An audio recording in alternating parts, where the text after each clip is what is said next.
Con el gusto de saludarles, este es su programa Reflexiones con un servidor, Andrés Mares, transmitiendo a través de nuestra señal de RTQ, conectados contigo en el 100.3 de FM y en el 1200 de AM, y también a través del canal de YouTube Andrés Mares, y con el gusto de saludarles como siempre. En esta ocasión vamos a reflexionar sobre el sentimiento de vergüenza. Hemos intitulado a nuestra reflexión de hoy Vergonzosamente. Y vamos a iniciar con esta reflexión una serie de programas que van a estar destinados a la consideración de diversos niveles emocionales y niveles de conciencia, siguiendo la escala que propuso en su momento el doctor David Hawkins, ese maravilloso personaje, psiquiatra norteamericano ya afinado, con un gran nivel de espiritualidad y que reflejó en diversas obras, entre ellas la de trascender los niveles de conciencia, este tipo de planteamientos que nos van a resultar, ya lo verán, muy útiles para modificar, para mejorar nuestra experiencia de vida. Y vamos a ir presentando a partir de ahora en cada programa todos y cada uno de los niveles que describe el doctor Hawkins, tanto de conciencia como la manifestación emocional de dichos niveles, empezando desde el nivel más bajo y culminando en el nivel más alto, comenzando con la vergüenza como el nivel de conciencia o el sentimiento asociado al nivel de conciencia más bajo que un ser humano puede experimentar. Vamos a considerarla desde su definición hasta su constitución para que empecemos a explorar posibles escenarios en nuestras vidas en donde estemos teniendo esta experiencia de vergüenza o sucesivamente irnos identificando en el nivel de conciencia en el que nos encontramos, justamente al ir identificando cuál es el estado de ánimo habitual. En el caso de los que habitualmente se sienten avergonzados, estaremos hablando del nivel de conciencia más bajo, o lo que es lo mismo, estaremos hablando de los casos en los que su nivel de inconsciencia suele ser elevado. Y cuando hablamos de nivel de inconsciencia, pues estamos refiriéndonos de una manera práctica a altos niveles de impulsividad en la manera de vivir nuestras vidas. Mientras más impulsiva es una persona en su manera de proceder, más refleja bajos niveles de conciencia. Por el contrario, mientras más profunda, más serena, más sensata sea la forma de proceder de una persona, podremos asumir que se encuentra con buenos o elevados niveles de conciencia. El caso es que, dependiendo de cuál sea nuestro nivel de conciencia, vamos a tener un tipo de experiencia de vida y nos vamos a aferrar a ciertos temas en la vida. Y en el caso de la vergüenza, que es un sentimiento negativo que se experimenta ante la pérdida de la dignidad personal por un gran error cometido o por una gran humillación experimentada, nos encontramos, como ya mencionamos, en el nivel más bajo de conciencia, o si se quiere ver así, en el nivel más alto de insatisfacción que puede experimentar una persona. Pero hay que tener presente que cuando hablamos de vergüenza, pues hay que identificar diversos niveles, porque las emociones no se suelen dar con la misma intensidad. Cada emoción presenta un espectro diverso de intensidades, de tal manera que podemos situar un nivel, en este caso de vergüenza, partiendo desde el más extremo, que sería ser un sinvergüenza, o sea, carecer inclusive de vergüenza, y el más extremo, que sería ya un nivel de odio a sí mismo, ¿no? Ese sería el rango en el que podríamos ubicar, identificar la experiencia de la vergüenza en nuestras vidas. Hay que ser enfáticos en esto, hay que cuidar mucho el no juzgar nuestra experiencia emocional, que es lo primero que solemos hacer, porque cuando juzgamos la experiencia emocional, lejos de mejorarla, lejos de superarla cuando se trate de una experiencia muy negativa, pues sucede todo lo contrario. Terminamos incrementando la intensidad de dicha experiencia. ¿Por qué? Porque los juicios que solemos generar respecto a nuestra experiencia emocional alimentan una resistencia que a su vez empodera aún más justamente la experiencia emocional negativa que irónicamente a través del juicio pretendemos erradicar de nuestras vidas. Aquello que resistes persiste, ya lo hemos comentado en diversas ocasiones, y tal vez en nada se aplique tan precisamente como en el tema de las emociones. En otras palabras, mientras más me obsesione con un estado anímico negativo, personal o de otra persona, más voy a estar empoderando ese estado anímico paradójicamente, y por lo tanto hay que tener claro que los juicios realmente no solo nos sirven para mejorar nuestra calidad de vida, sino que exactamente tienden a hacer lo contrario. Y cuando hablamos de los juicios, hablamos básicamente de etiquetar de manera negativa cualquier experiencia, cualquier situación, cualquier relación, por el simple hecho de causarnos molestia, de provocarnos malestar. Ese es el nivel más bajo de madurez, el más alto de inmadurez, si se quiere ver así, cuando nos basamos en lo que algo o alguien nos hace sentir para asociarlo al valor que percibimos que tiene esa situación o que tiene esa relación, pero tomando como referencia el si nos hace sentir bien o si nos hace sentir mal. Definitivamente no es un parámetro objetivo para determinar la conveniencia o inconveniencia de una relación o de una realidad específica, sino que necesitamos ser más humildes y partir de la base de que no todo lo que me guste va a ser valioso, ni todo lo que me disguste va a carecer de valor. De hecho, hay muchas cosas que molestan, que disgustan, pero que son valiosas, y hay muchas cosas que en realidad no son valiosas por más que nos gusten y agraden. Entonces, en el sentimiento de vergüenza, en el nivel de conciencia que conlleva o al que está asociado, del que se deriva, la realidad es que estamos valorándonos, y aquí está la raíz del desafío y del problema. Nos estamos valorando de acuerdo a cómo fuimos tratados o cómo somos tratados, y o de acuerdo a los resultados que estamos obteniendo o no en nuestras vidas. Es decir, cuando hablamos de una vergüenza en un sentido negativo,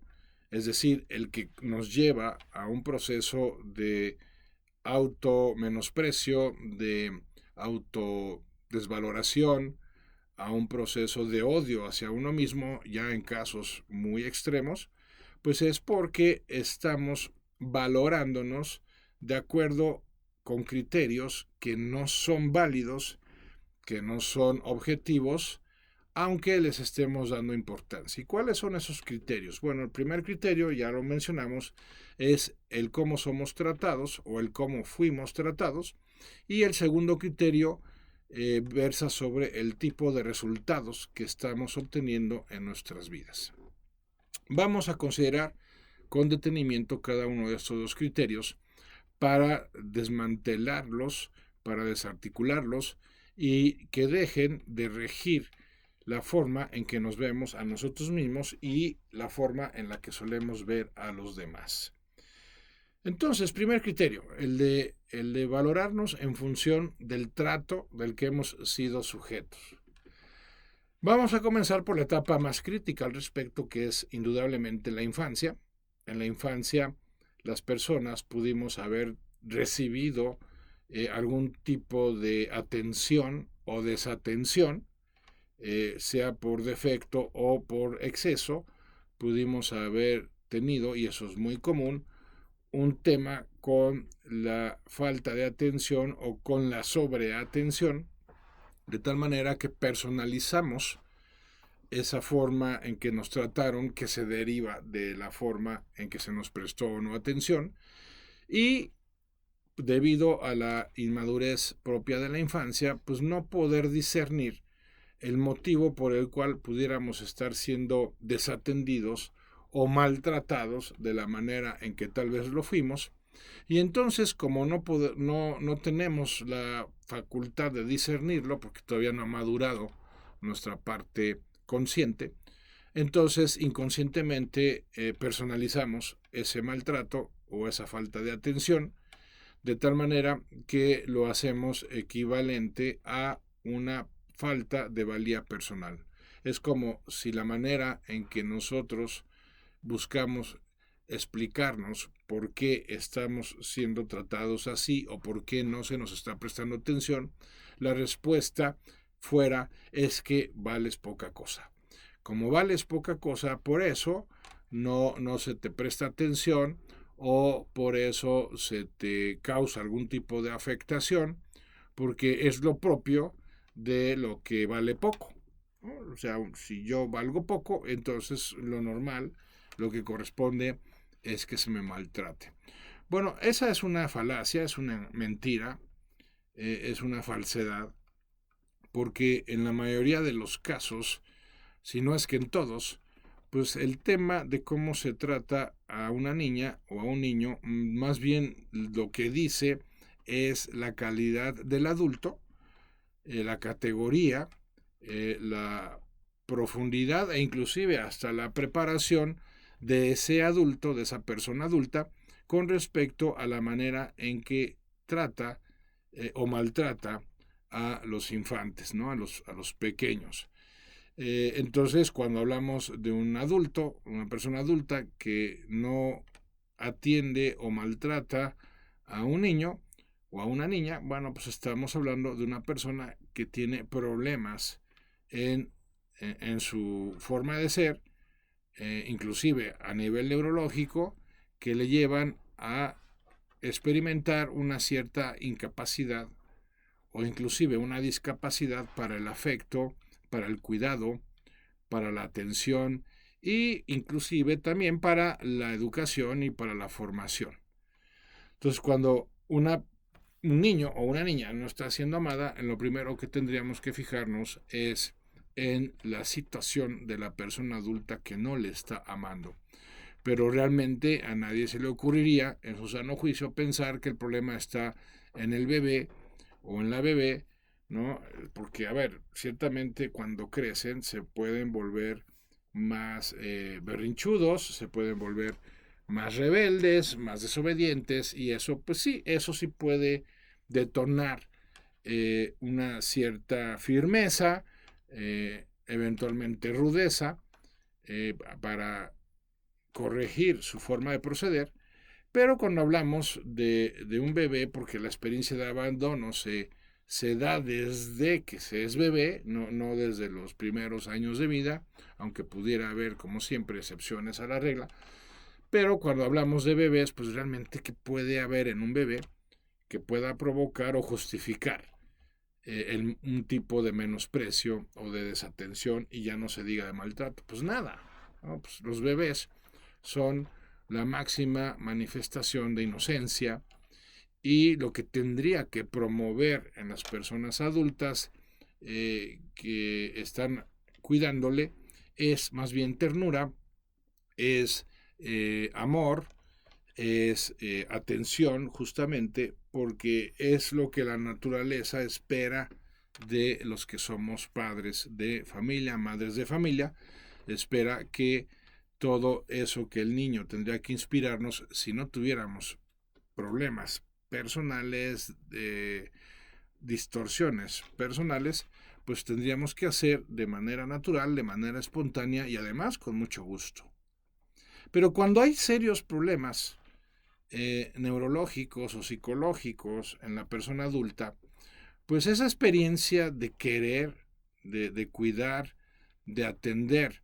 a la bebé o al bebé, pues no se da de una manera natural, de una manera pertinente, y entonces es cuando pueden originarse serios, graves, lamentables procesos de maltrato hacia los bebés, y eso muy probablemente podrá repercutir más adelante en su infancia y luego en su adolescencia, pues serios problemas que, como vamos a seguir profundizando, pues estarán asociados a una falta de valoración hacia sí mismo. Entonces, ¿cómo tendría que proceder el discernimiento del niño cuando no está siendo sujeto de buen trato y de atención? Bueno, pues me tocaron unos papás egoístas, o tal vez me tocaron unos papás impulsivos o irresponsables, o unos papás que también, pues en su momento recibieron maltrato y entonces están repitiendo el patrón conmigo. A ver, sí, eso sería lo psicológicamente sano como procesamiento de la experiencia. Pero la realidad es que no le podemos pedir a una niña, a un niño que procese así las cosas. Muchas veces muchos adultos ni siquiera lo procesan así. Entonces, pues por lo mismo, hay que esperar que lo que se desarrolle en esos infantes que no fueron bien atendidos o que de plano fueron maltratados, habría que esperar que fueran desarrollando un profundo sentimiento de vergüenza que se puede manifestar con el tiempo en actitudes de timidez, de introversión, de inseguridad, por supuesto, y eso puede generar retraimiento, aislamiento, y pues bueno, en casos ya más extremos, pues puede iniciar procesos autodestructivos, como pudieran ser adicciones tempranas, como pudieran ser neurosis más tempranas aún, y que se vería reflejado claramente en la conducta de la niña o del niño. Pero decíamos al comienzo del programa, hay grados, hay que distinguir grados. Hay grados en donde la experiencia de la vergüenza pues es una experiencia sana, es una experiencia conveniente. ¿Por qué? Porque nos puede llevar pues a ser más prudentes, a ser más sensatos en la forma de proceder, porque de carecer de dicha vergüenza, pues igual entonces podríamos proceder de maneras antisociales, podríamos proceder de maneras distópicas, de maneras inapropiadas, y entonces hay que identificar que existe un nivel de vergüenza que es sano, que es positivo experimentar, porque de alguna manera nos impone ciertos límites que hay que procurar para respetar en primer nivel las reglas del juego de la propia naturaleza,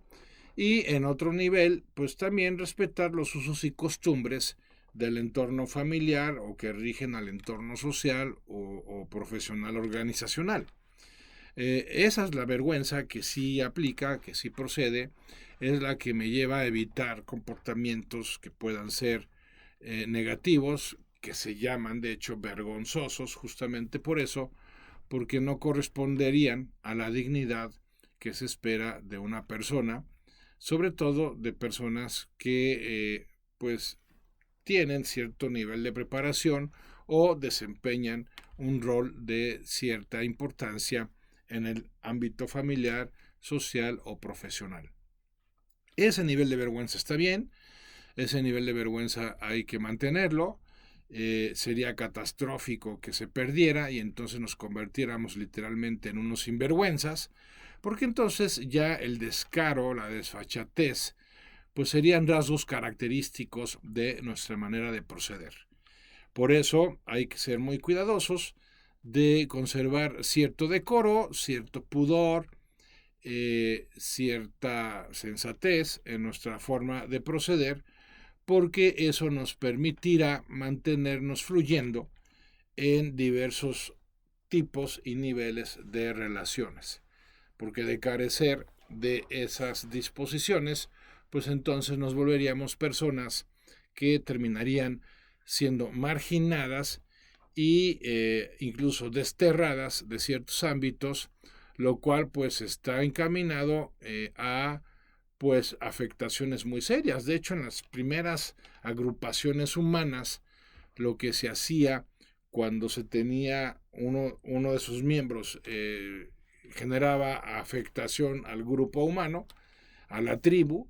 pues lo que se hacía era desterrarle, ¿no? Para que dejara de afectar a la comunidad, por aquello de que el bien común está por encima del bien particular. Y entonces en esos primeros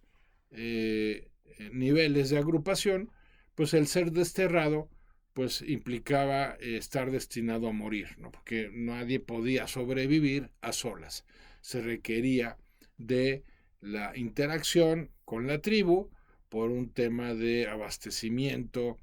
de alimentos, de abrigo, por un tema de protección,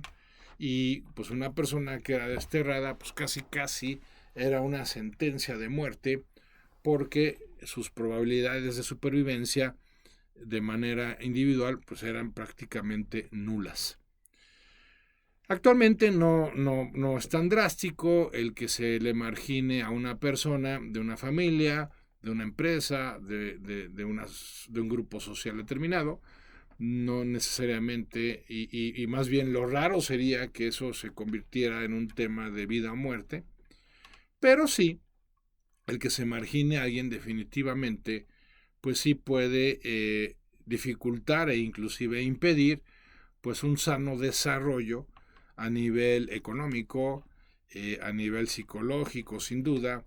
y ya no se diga a nivel espiritual. Por eso el tema de la vergüenza asociada a grandes rechazos, pues ya nos describe un nivel de vergüenza peligrosa, un nivel de vergüenza que puede conducir a algún tipo de aislamiento o de incorporarse a grupos violentos, porque el sentimiento de vergüenza está muy ligado al principio sistémico familiar de pertenencia, ¿no? O sea, por eso uno cuida ciertas formas, por eso uno se adhiere a ciertas costumbres, porque lo que uno quiere evitar es justamente la marginación. Claro, en el otro extremo, también negativo, pues están las personas que con tal de no ser marginadas, pues están dispuestas a ir en contra de su propia dignidad con tal de mantener una permanencia en cierto grupo. Sería el caso de pues grupos vandálicos, crimen organizado, formar parte de alguna mafia, que tiene que ver con esa degradación personal que se está dispuesto a generar o asumir con tal de no ser despedidos, de no ser expulsados de un determinado grupo, ya sea familiar, social o profesional. Entonces aquí, como vemos, pues hay que evitar caer en cualquiera de los dos extremos. O sea, tan malo ser marginado y entonces que no te presten atención, que no te procuren por todas las implicaciones negativas que puede traer consigo, pero tan malo también, por otro lado, en el otro extremo, estar dispuestos a cualquier cosa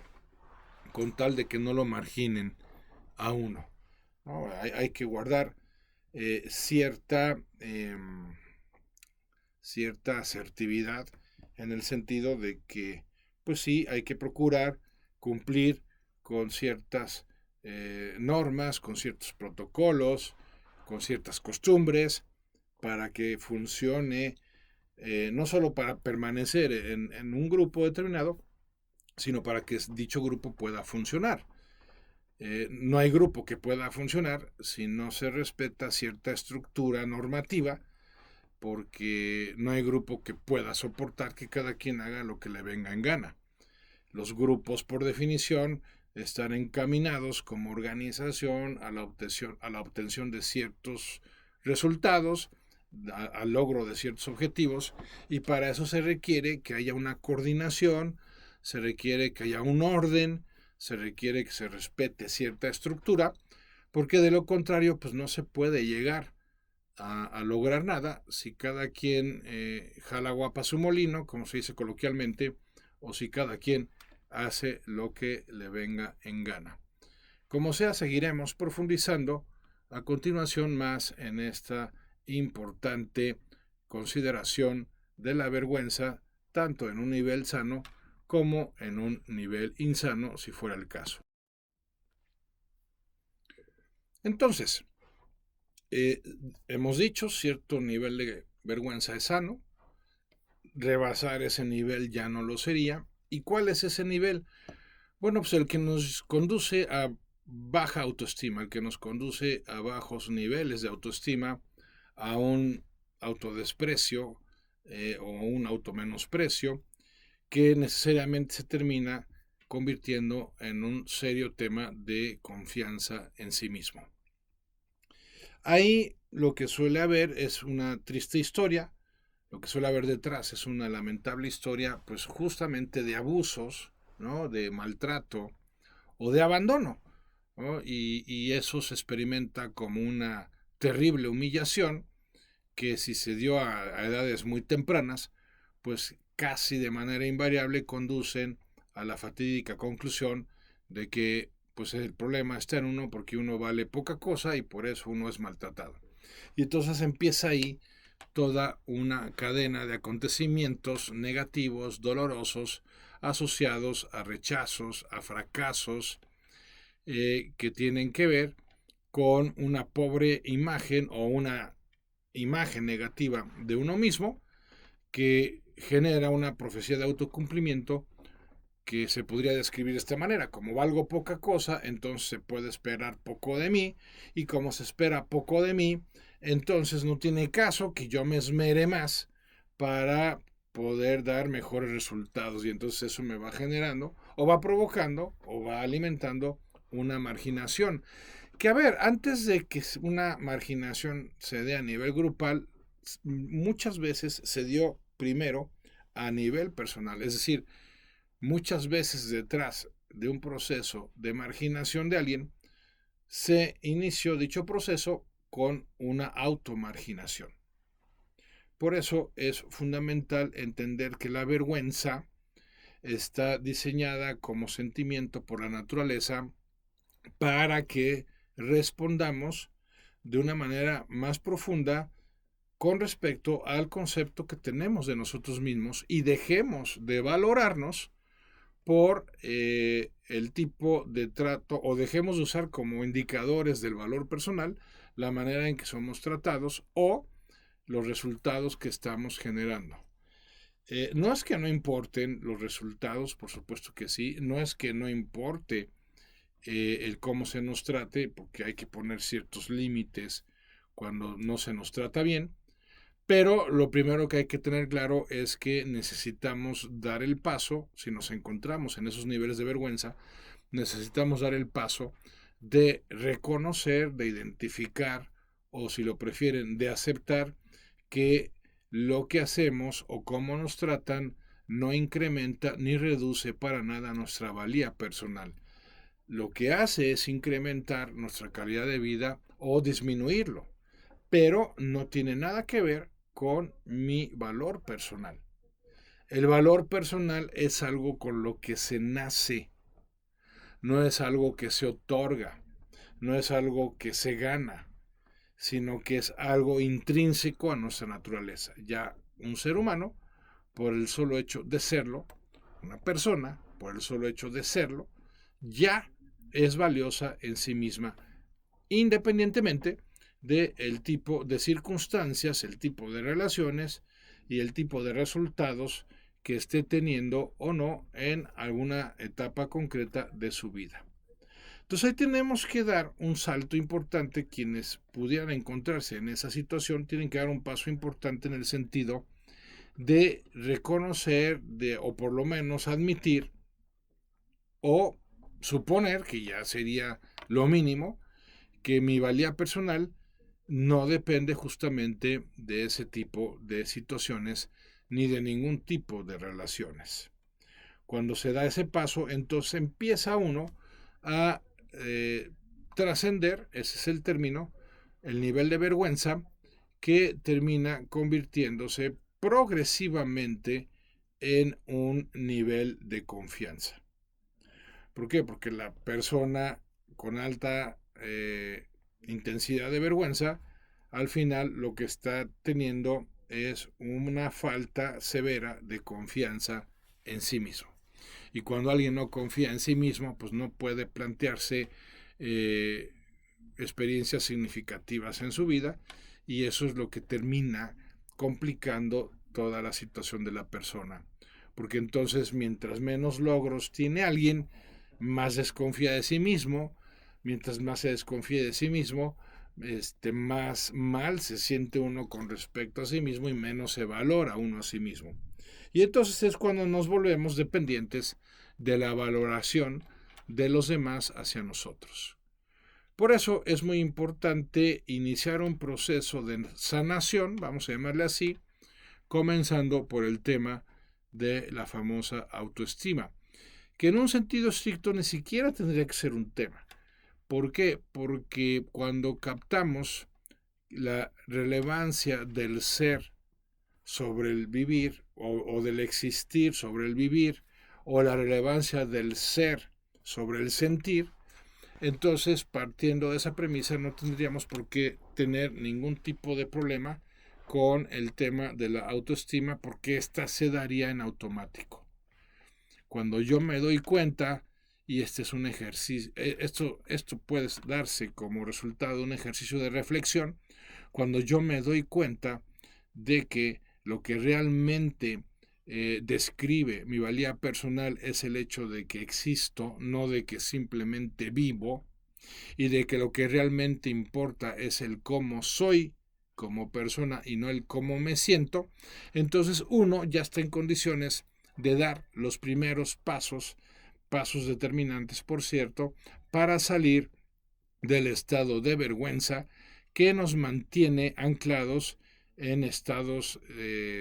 aislados, en estados sumisos, en estados que nos exponen a más maltrato, o inclusive ya en niveles más drásticos nos expone a situaciones de abuso. Pero el inicio, el comienzo del cambio, de la transformación, se da en el concepto que tenemos de nosotros mismos. Si nosotros nos seguimos valorando,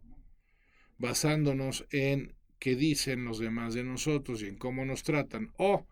basándonos en el tipo de sentimientos que tenemos o de resultados que obtenemos, entonces seguiremos experimentando altos niveles de vergüenza que nos llevarán a considerarnos poca cosa y por lo tanto a carecer de aspiraciones que nos mantengan, en su sentido figurado, vivos, que nos mantengan apasionados, que nos mantengan agradecidos por la experiencia de la vida, y más bien todo lo contrario, tengamos una idea de que la vida es una especie de castigo o el resultado de una indiferencia divina hacia nosotros,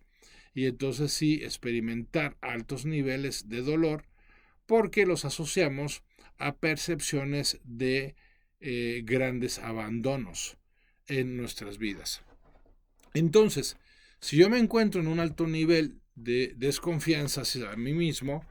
al grado de que estoy experimentando cierto malestar hacia mí mismo y hasta odio hacia mí mismo en casos extremos, lo primero que necesito hacer es dejar de juzgarme. No porque se trate de una maniobra para empezar a justificarnos a nosotros mismos, no, eso sería el equivalente a pasar de Guatemala a Guatepeor, ¿no? Sino que más bien considerando que el hecho de que nosotros valemos por encima de lo que hacemos o de cómo nos sentimos o de cómo nos tratan es una realidad antropológica. En otras palabras, se puede ir trascendiendo la vergüenza cuando uno va incrementando su formación, su preparación, y se va dando cuenta de que el cimiento de la valía personal es, número uno, la propia existencia por encima de las vivencias, y número dos, la forma de ser que uno elige por encima de la forma en que uno se siente y que ordinariamente no elegimos. Porque mientras sigamos haciendo esa asociación más o menos inconsciente de que si nos sentimos mal, entonces es reflejo de que valemos poca cosa, pues entonces vamos a mantenernos en la trampa circular de la vergüenza. ¿Por qué? Porque entonces nuestros resultados dependerán, como bien sabemos, de nuestras acciones, pero nuestras acciones, si las basamos en nuestros sentimientos y estos son negativos, pues entonces van a ser acciones fallidas o van a ser acciones con consecuencias negativas, lo cual reforzaría la pobre idea o el pobre concepto en el que nos tenemos a nosotros mismos, y así es como se va alimentando y retroalimentando este fatídico círculo vicioso en el cual yo no acabo de quererme a mí mismo, yo no acabo de estimarme porque no obtengo resultados que me gustaría con los que me identificaran, y eso pues hace que yo tienda a desconfiar cada vez más de mí. Entonces, ¿cómo rompo ese círculo vicioso? Cuando dejo de juzgarme, primer paso, mientras yo me siga juzgando en esos términos, pues voy a seguir condicionando mi experiencia de vida a resultados deplorables o a falta de resultados significativos. Entonces, me dejo de juzgar, paso número 1. Paso número 2, me perdono a mí mismo, ¿no? Porque también hay sentimientos de vergüenza que no tienen necesariamente su origen en fuertes experiencias humillantes por parte de otros, sino que puede ser que experimentemos altos niveles de vergüenza por algún error garrafal que hayamos cometido en el pasado y que no acabamos de perdonarnos. Y como no acabamos de perdonarnos dicho error, pues entonces seguimos anclados en un proceso de autocastigo que, reitero, puede conducirnos a conductas autodestructivas o, en el mejor de los casos, a automarginarnos de las relaciones familiares, de pareja, sociales o profesionales. Muchas personas que llegan a ese nivel pues pueden causar estragos muy profundos en su salud, pueden causar sin duda estragos muy profundos en sus relaciones. ¿Por qué? Porque pues el odio no superado pues termina conduciendo a algún tipo de violencia. Y la violencia pues tarde o temprano, a veces tarde, pero finalmente sucede, termina conduciendo a estados de desesperación. Y el estado de desesperación, amigas, amigos míos, es el estado más peligroso en el que se puede encontrar una persona. ¿Por qué? Porque es el estado que puede conducir al suicidio o a un nivel de dejadez que promueva una muerte prematura en uno mismo, porque uno no se tolera a sí mismo, uno no se soporta a sí mismo, justamente porque uno no se ha perdonado a sí mismo o porque uno ha sido excesivamente maltratado. Aunque en el caso de los que han sido maltratados es más común que desarrollen una violencia hacia afuera, es decir, que proyecten el odio a sí mismo a sus relaciones, y entonces estaríamos hablando de los perfiles que causan más daño, como pudieran ser los perfiles psicópatas, sociópatas, los asesinos en serie, los sicarios, los homicidas, que bueno, pues ya estaríamos hablando que tienen habitualmente su origen en muy fuertes historias de la infancia. Pero en el otro caso, en la vergüenza que se origina por un error garrafal o varios que hayamos cometido a lo largo de nuestras vidas, bueno, pues en esos casos la manera de contrarrestar la violencia vertida hacia uno mismo es justamente a través del perdón a uno mismo. En el otro caso sería el perdonar a los demás, pero finalmente siempre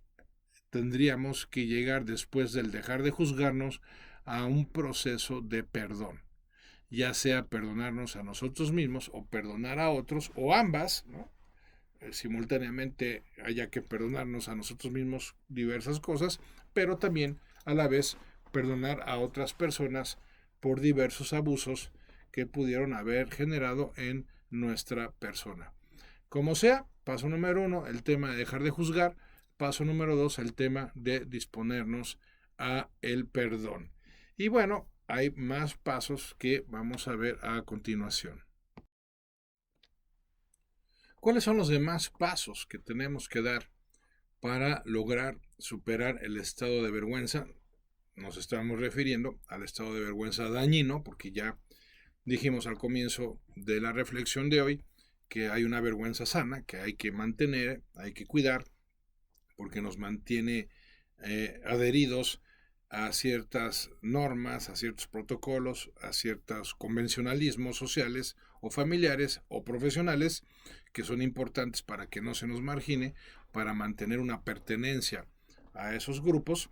Pero cuando hablamos de la vergüenza insana, la que daña, la que promueve autodestrucción, pues dijimos primero dejar de juzgarnos, segundo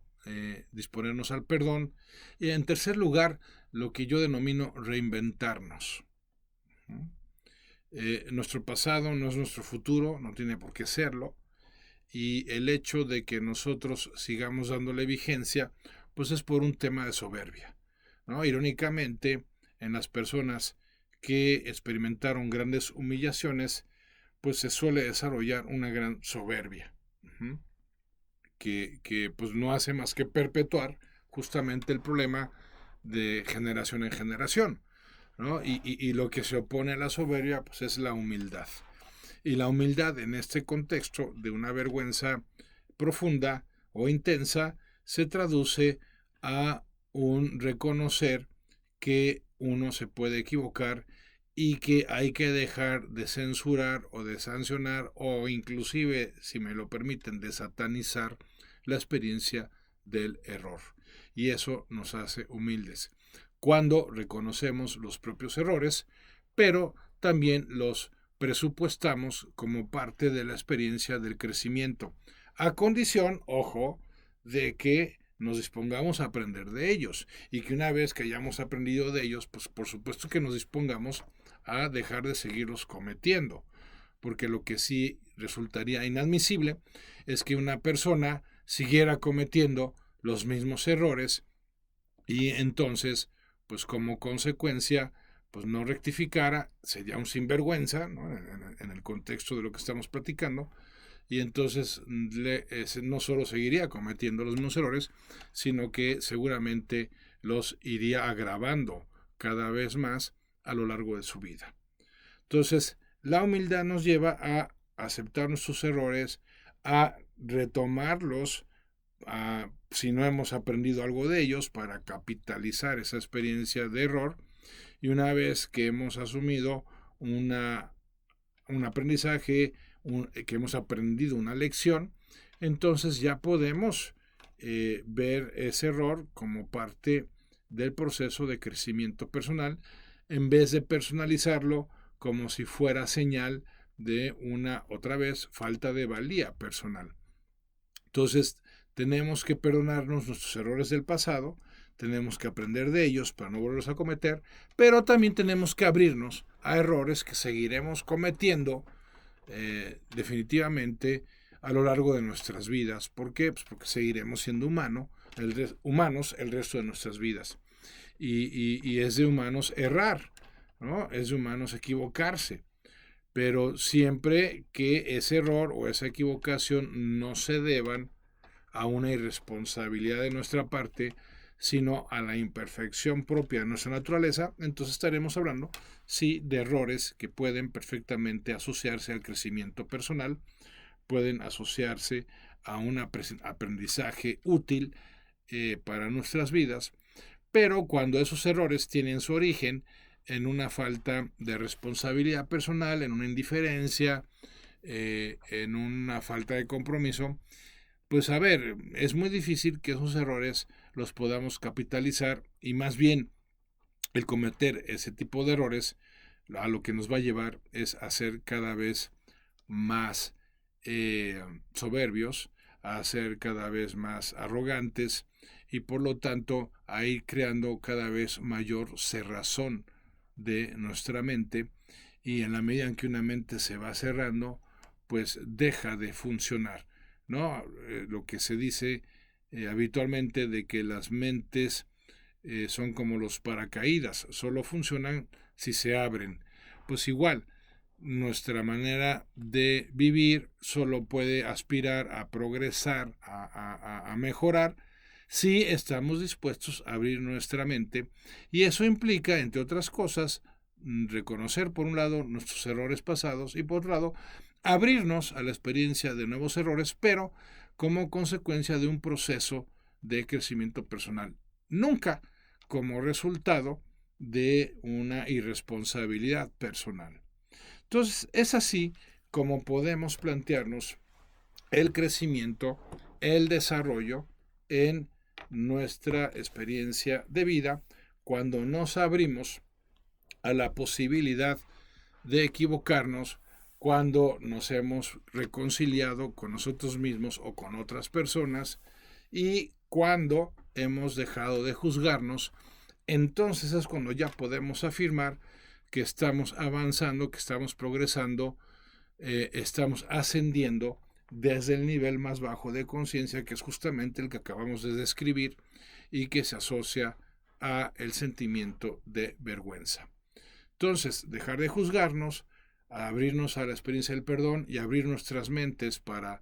estar dispuestos a aprender echando a perder, en el buen sentido, bueno, pues eso es lo que nos va a promover y nos va a cimentar un auténtico y progresivo crecimiento personal. Pero mientras yo siga echándole la culpa a los demás, mientras yo me siga menospreciando, mientras yo mantenga vivo el resentimiento en mi vida, pues seguiré encadenado a este nivel de conciencia bajo, pobre, que me abre las puertas a la impulsividad, y entonces tenderé cada vez a aislarme más en un extremo, o a ser cada vez más hostil con los demás en el otro, y entonces sí, pues podríamos llegar a niveles de autodestrucción que definitivamente pues ya podrían llegar a convertirse en procesos irreversibles. Bueno, pues hasta aquí nuestra reflexión de esta ocasión, esperando como siempre que haya sido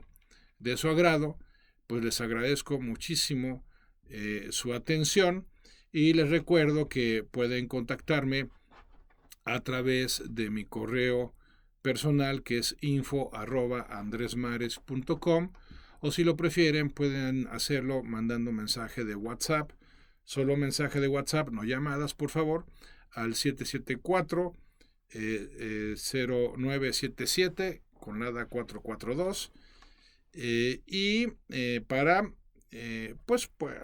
incorporarlos a mi podcast en el grupo de Telegram, o si quieren recibir información sobre mi próxima masterclass, que será a finales de octubre, pues con mucho gusto a través del correo o de WhatsApp se la podemos enviar. Pues gracias también al equipo de producción de RTQ, como siempre, a la Virichina Ramírez, a Pepe Ramírez, a Chilo Granados, y pues yo soy Andrés Mares y este es tu tiempo y tu espacio para el cambio. Gracias y hasta la próxima.